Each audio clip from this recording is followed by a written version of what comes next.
refused to share That's right. with the federal judge, but you got it. What did you learn?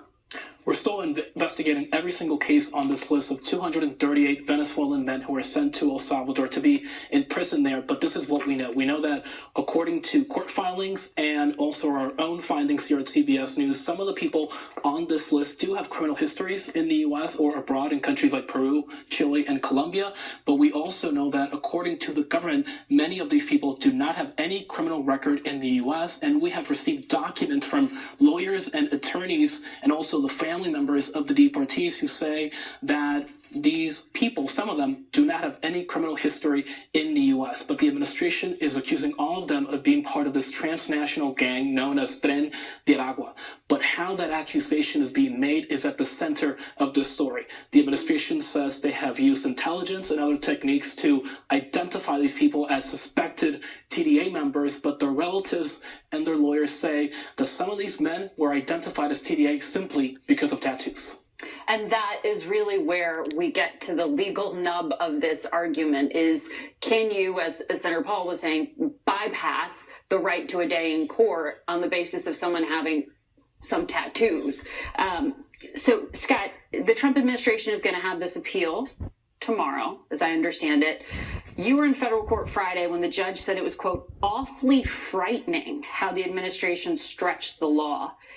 They are looking for this fight. There's two different fights they're looking for. The legal is one of them. They're going to be in the appeals court tomorrow. They'll go to the Supreme Court potentially, eventually, trying to consolidate power to make it an 18th century reality right now where you can expel people who are locked up currently on U.S. soil without having to go through the courts, even though the courts are trying to catch mistakes and make sure nobody's scooped up erroneously. Even though you could deport them anyhow. You could still deport them anyhow. That's one fight they're looking to fight. There's also the political one, Margaret. There is so much political upside to all of this for the Trump administration. And you heard that from the National Security Advisor a few moments ago when he told you this is a D.C. distinction, that the administration is not exactly concerned about looking too aggressive in deporting suspected gang members. There's all kinds of wins there. And then there's the other one, Margaret, the villainization of Washington, D.C. federal judges, which can galvanize the conservative base and the Trump base.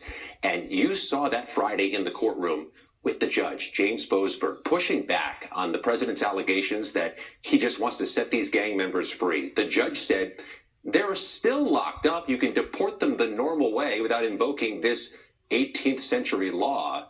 Let's see how much more pushback there is from the president to this judge. There was more overnight on Truth Social.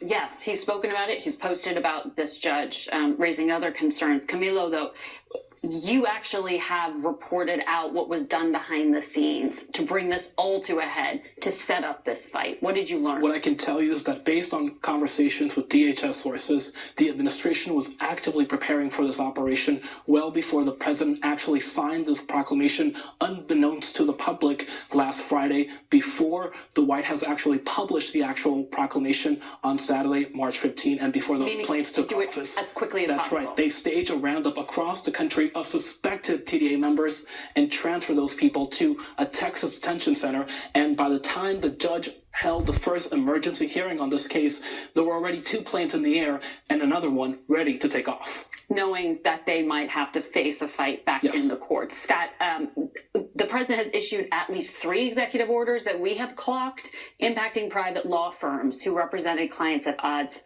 with President or then Mr. Trump.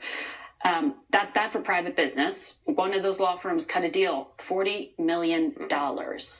What's the impact here? I talked to one of the lawyers who's been targeted by one of these actions. He says they're trying to take me off the playing field. They're trying to take others off the playing field as we continue to challenge the administration in court. A chilling effect to make it harder to file these lawsuits that have been the firewall so far in the Trump administration. But there's a distinction in the latest round of actions, prohibiting these law firms based in Washington from doing business in government buildings or with government employees. That is a death sentence for a Washington, D.C. law firm. In fact, one of those firms, Perkins Coie, the ones challenging this in court, said as much to the judge. This would kill us. And the judge here in Washington has for now held off on the Trump executive action to strip Perkins Coie. But we'll see how long that protection lasts. And this has knock-on effects for others seeking legal services, but also, as you said, Makes them hard to just function. Especially the stripping of security clearances, Yes. Margaret, that makes it harder for a whistleblower at the FBI or the CIA or the Pentagon to find a lawyer to blow the whistle. Makes it possible such whistles will not be blown. Right, because they need to seek counsel who have ability to deal with classified information. Camilo, the administration announced Friday they're revoking legal status of 500,000 migrants who came here legally from Cuba, Haiti, Nicaragua, and Venezuela during President Biden's terms. This is another fight they wanted to have.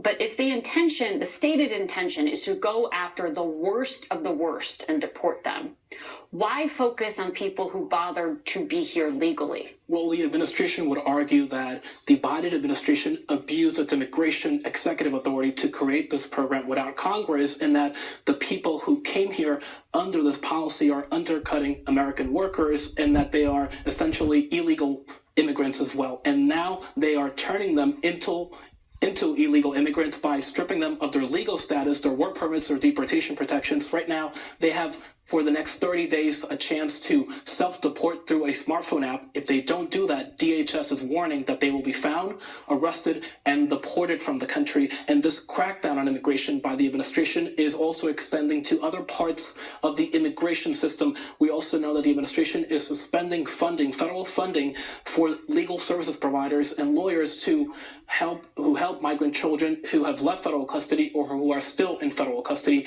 and who are facing deportation. And this is all intentional, that taking funding away even from migrant kids? This administration does not believe that federal funds should be used for people who are in the country illegally or without legal permission.